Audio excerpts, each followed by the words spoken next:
সকলে স্ক্ৰীনত আহিব আহি আপোনালোকে census of India 2027 house listing on census house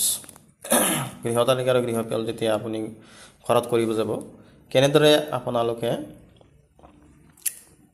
ইনিমেণ্টাৰৰ হৈ ঘৰত গৈ কি কি প্ৰশ্ন কৰিব বা কেনেদৰে আৰম্ভণি কৰিব আৰম্ভণিতে ইনিমেণ্টাৰে এনেদৰে ক'ব পাৰে নমস্কাৰ মই সেন্সাস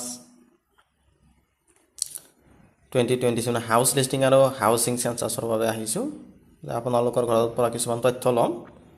তথ্যসমূহ চৰকাৰী সেন্সাস কামৰ বাবে ব্যৱহাৰ কৰা হ'ব তেওঁলোকক ক'ব লাগিব চৰকাৰী কামৰ বাবে আহিছে তেওঁলোকক সন্ধান কৰিব পাৰে প্ৰথমতে আপোনালোকে বিল্ডিং নম্বৰৰ ক্ষেত্ৰত আপোনাৰ ঘৰৰ বিল্ডিং নম্বৰ কিমান এনেকৈ তেওঁ সুধিব পাৰে চৰকাৰী বা স্থানীয় কৰ্তৃপক্ষ বা সেন্সাস বিল্ডিং নম্বৰ অনুসৰি আপুনি ৰেকৰ্ড কৰিব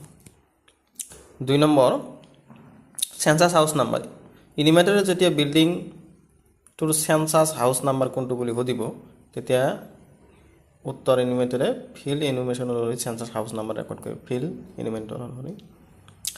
ইনিমেণ্টাৰে যেতিয়া সুধিব আপোনাৰ ঘৰৰ মজিয়াখন মূলতঃ কোন সামগ্ৰী বনোৱা যেতিয়া আপুনি সুধিব ইনিমেণ্টাৰ হয় তেতিয়া মাটি বা খেৰ যি হয় তেওঁলোকে এনসাৰ দিব আকৌ ঘৰৰ দেৱালখন মূলতঃ কোন সামগ্ৰীৰে বনোৱা বা খেৰ যিটো হয় তেওঁলোকে সেইমতে আপুনি ৰেকৰ্ড কৰিব ৰূপ মানে মূলবস্তু ঘৰৰ চাল বা মূলটো কি মূলতঃ কিহেৰে বনোৱা সেইটো খেৰ টিন যি হয় ফৰ্মেটত থকা অপশ্যন অনুসৰি আপোনালোকে সেইটো কৰিব তেওঁলোকে যিটো কয় সেইটো ৰেকৰ্ড কৰিব 6 নম্বৰ সেন্সাস হাউচৰ ব্যৱহাৰ উত্তৰ বাসগৃহ দোকান বা যিটো কামত ব্যৱহাৰ হয় তেওঁলোকে যিটো উত্তৰ দিয়ে সেইটো যিটো প্ৰযোজ্য হয় সেইটো দিব হাউচ হোল্ড নম্বৰ 7 নম্বৰ কিবা হাউচ হোল্ড আছে নে পৰিবাৰ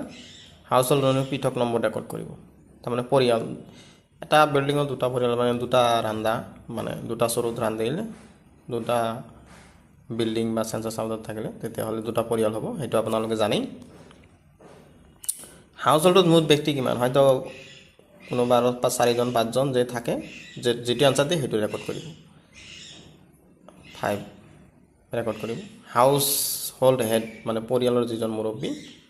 হেড হিচাপে আপোনালোকে কাক গণ্য কৰে তেওঁলোকে হয়তো কোনোবাই ক'ব মোৰ স্বামী মোৰ পিতৃ যাক